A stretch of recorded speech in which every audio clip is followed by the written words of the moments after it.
Hey everyone, we are here today with Will Van Wickler from Maine. Will is here to talk to us about one of our favorite topics, Aaron, golden letters. Yeah, I think golden letters are one of those things that are underutilized as with most real estate agents, and Will has taken it to the next level, if you ask me. Would you agree? Yeah, 1000%. So, Will, tell us a little bit about yourself. Yeah, 24-year-old solo agent based out of Portland, Maine, a little town here in Maine. Not a lot of people know where it is, but pretty small state, small area. I got in real estate when I was 19 years old. I was going to college and doing real estate on the side. And a couple of years later, I dropped out of college, went full time. My first full year in the business, made $1 million gross commission income. Last year hit the year before 1.2, and then this past year, we're on track to exceed that again. And just a solo agent, I did 82 sides last year, 34 listings, and no sphere of influence, no database, and golden letters was the main listing source. So, what had you say, you know what, I'm going to start with golden letters, or I'm going to use this method? Yeah, I was a buyer agent on a team for like 20 minutes when I was going to college. And I was like, I did 1 year of that. I did 24 transactions my first year. And I'm like, this sucked. I want to get out of real estate. Like, it's just not for me. I'm not an extrovert. Like, I'm a pretty awkward person, introverted guy. And the whole buyer agency thing of like open houses and like partying around people, I'm like, this is terrible. So I left the team and I made $120,000 that first year. I'm like, all right, I can do this. Dropped out of college. I'm like, I'm going all in. So that was halfway through that year. It was around May. And I just remember thinking to myself, I need to become a listing agent because I hate working with buyers. I think I only took 2 listings that first year in real estate. So I just started researching. I'm a huge like research guy. I read MREA when I was in high school. Love watching videos and everything. I just started researching, listing models that are scalable and low cost, so I didn't have to pay for leads, or I didn't have to wait years and years and years to establish a farm and build a database. And I came across this video you guys did with Gene Arant. Swear to God, I watched that and I'm like, that's it. You've got this like pretty introverted guy, Gene is now talking to him and knowing him, and he scaled this listing lead generation model that I could pay for, I could control, and it got me listings quickly. It was a make offer for immediate response, wasn't a make offer for delayed response. So I was able to take listings within 90 days, and I was just like, yep, that's the model. Took that model and ran with it. You saw the work we did with Gene, and you said, all right, that seems pretty low cost. That seems pretty easy. You started how, right? Because some people send out 10 letters, some people send out 10,000 letters. What did that start look like for you? Yeah, I mean, I was just dropped out of college. I'm like, I don't have a lot of money to spend, right? So I just committed to, hey, I'm going to put $5,000 into the system. And the reason we don't have to go through what the golden letter is because I literally just copied it verbatim. I did not change anything other than the conversation. I made it a little bit more authentic, but literally copied it. Like, here's the letter, here's the same envelope. That's it. So I put 5 grand into it, but it didn't start that way. I started with 500 and my phone blew up, and then I had to put the systems and processes in place. And then honestly, I had my first closing pretty quickly thereafter. I made $18,000. I dumped all of that 18,000 back into the system. So, okay, fine. We'll give a little bit of a teaser, Emily, on the golden letter. It just is a simple letter, right? On a piece of paper that says, Dear owner, would you be interested in selling your home at 123 Main Street to a client of mine? If so, please call me with your contact information. Yep. It goes into an envelope. Now, Will, I got to pick a bone with you on hand addressed with a real stamp on it. Now, I got to ask, because you went away from hand addressing and you went to labels. Yeah. Okay. I still like hand addressing. I'm just going to say that, Emily. But if your hand hurts, what I'm hearing is that you can still make $1 million with labels, right, Will? Yeah. And you know what? Hand addressing is the best way. And for me, it was, hey, I was 20 years old. I didn't have the money to pay somebody and my handwriting stinks. So I'm like, I'm not going to let this slow me down. I'm just going to take massive action. Like, that's the lesson with this is like, yeah, that is the right way to do it. And I was like, hey, I'm just going to do what I can. And that's what I did. I'm just giving you a hard time about it. The reality is the key isn't so much do you handwrite it, do you put a label on? You were consistent. Very consistent. Yeah. And that was one thing I committed to was like, I'm not just going to do this one time because I would watch all these agents like try door knocking or try this. I'm like, that's so silly. It's such a waste of time. I'm going to do this consistently for 6 months. And that's what I committed to up front.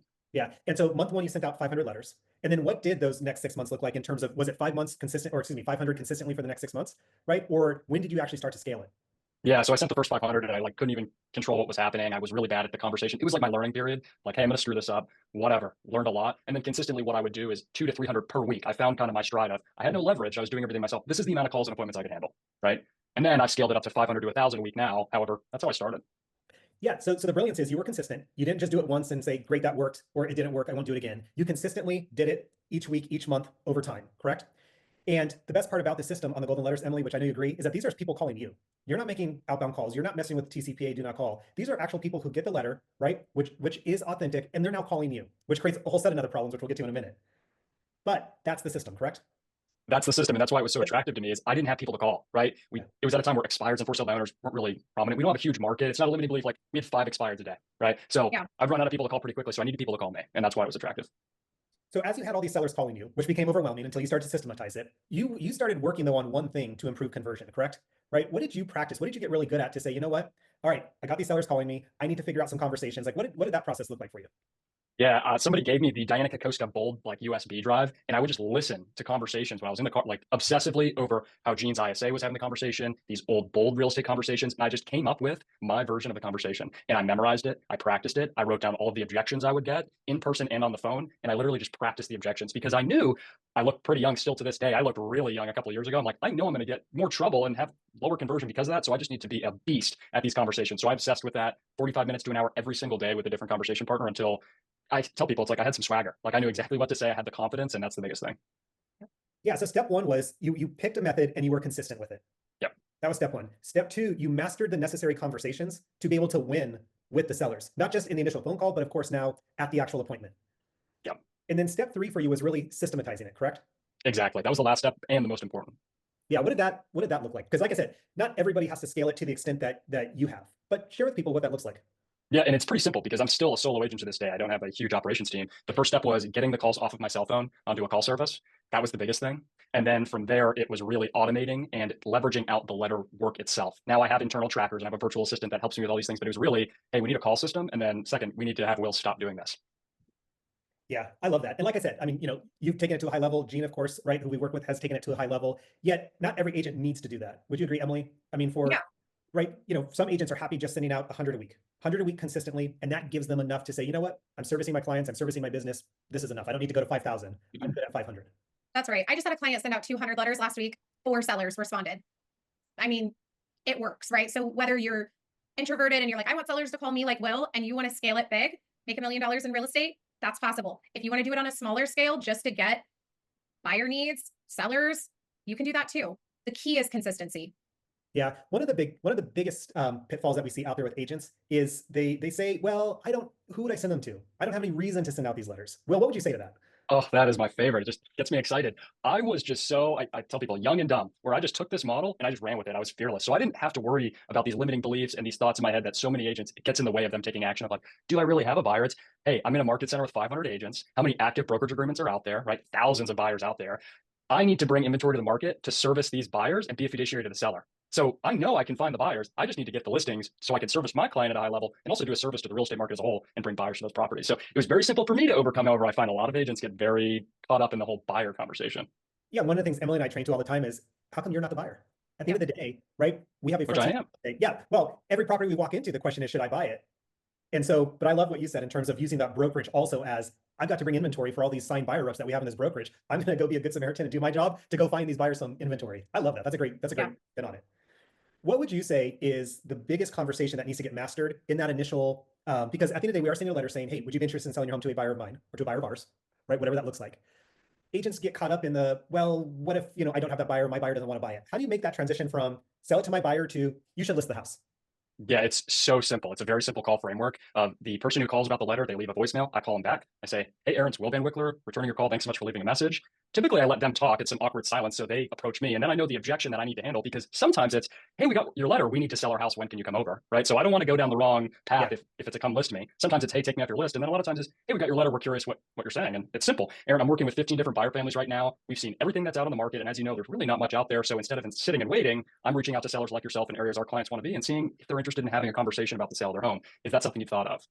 Okay. So you get out there and let's say it's not the right fit for one of your 15, because this is where they get stuck. This is Yep. where they get stuck.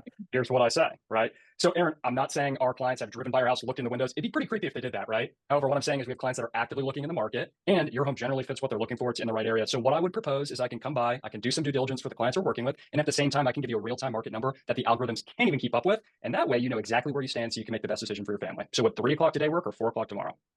Got it. And then when we're actually in front of them, I think one of the things that we train to is it's a simple conversation. What's their goal? Is it ease of sale, or do they want to net the most money possible? Correct? Exactly. So simple. Yeah, because majority of sellers want to net the most money possible. So if they sell it off market, they're not netting the most money possible. Agreed? So therefore, Exactly. Mr. and Mrs. Seller, hey, if you buy it from one of my buyers or any buyer without fully exposing it, you're going to leave money on the table. So if the goal is to net the most money possible, let's talk about how we can do two things. Not only make it easy and effortless, yet how we can fully expose it so you are insured to not leave any money on the table. Let's talk about how we can do that. It's that simple. Ease of sale or netting the most money possible. Yeah, the framework is super simple. And I remember shadowing. I used to shadow a lot of agents on listing appointments. There was this guy, 7 years old in my market center, and he would always tell people, hey, you have a lot of options, right? And I'm a fiduciary. I only do what's best for people. And we're going to discuss what those options are. Option one is, hey, you sell it off market. Here are the pros and cons. Option two is, hey, I buy it from you, right? You have a buyer program. And option three is we put your home on the market, embedded command, and we net you the most amount of money. That's what you're looking to do, right? You're just, as their fiduciary, giving them the options. So, all right, well, how do your parents feel about you dropping out of college? Are they good with it now? Now they're good with it. To this day, they don't know how much money I make, which I think is hilarious. I'm still on my mother's health insurance. I'm riding that till I'm 25. So I love it. Oh my God. Emily, what else? What do we need to know from Will here? Yeah. So Will, you have put golden letters in a box, right? You've taken the system. You've also created a step-by-step in a box, how to do golden letters. Tell us a little bit about that. Yeah, so after being on stage with Gary at Mega Camp for the first time, I was getting bombarded with people. I love to help people. I just could not run a sales business and do training at the same time. So I literally recorded everything that I do. It took me 15 hours, and I just put it in a training module program online. And so far, we've helped over 500 agents start to take action with it. And it's literally just using the system that you guys taught. So it's pretty cool to see agents around the country go through the program now, and it still sells every day. It's pretty crazy. Emily, did you get your royalty check yet? Yeah, It's coming. Well, where's it It's at? coming. It's lost in the mail. By the way, I mean, we practice what we preach. I still say, I mean, these are golden letters that are sitting on my desk. You know, Emily and I are still in the trenches like you. You know, this is not what I love about what we do. All of us here on the screen is this isn't theory, right? This isn't good ideas. This isn't I studied something and I think you should do it. This is tried and true, right? Technique that we are all using in our businesses and training to that works if you want to go take more listings. If we had this call 20 minutes ago, Phil, our runner, was folding golden letters behind us. I mean, this is something we still do every single day.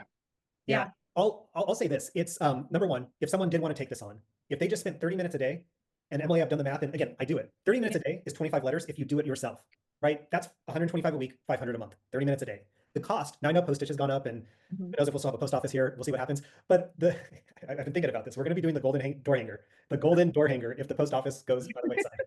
However, the cost is, you know, less than a buck per letter. So for $500 a month, you can generate, let's just say 1% response rate, 5 seller opportunities, $100 a seller lead. I mean, Will, in your market, how much would Zillow sell that lead to you for? Thousands. There's agents in my market center, 15,000 a month on Zillow. It's crazy. Yeah, but the individual lead cost of my market for a Zillow lead is almost $1,800. Oh my God. Well, Emily, in your market, maybe it's $800. Yeah. Right. Point is though, you can generate with $100 what Zillow sells you for 1,000, and in 30 minutes a day, and have not buyer leads but seller leads. I don't know how else to make the case. Yeah, you got to list to last, especially in this market. Like Will said, you got to create the inventory. So Will, thank you so much for being with us today.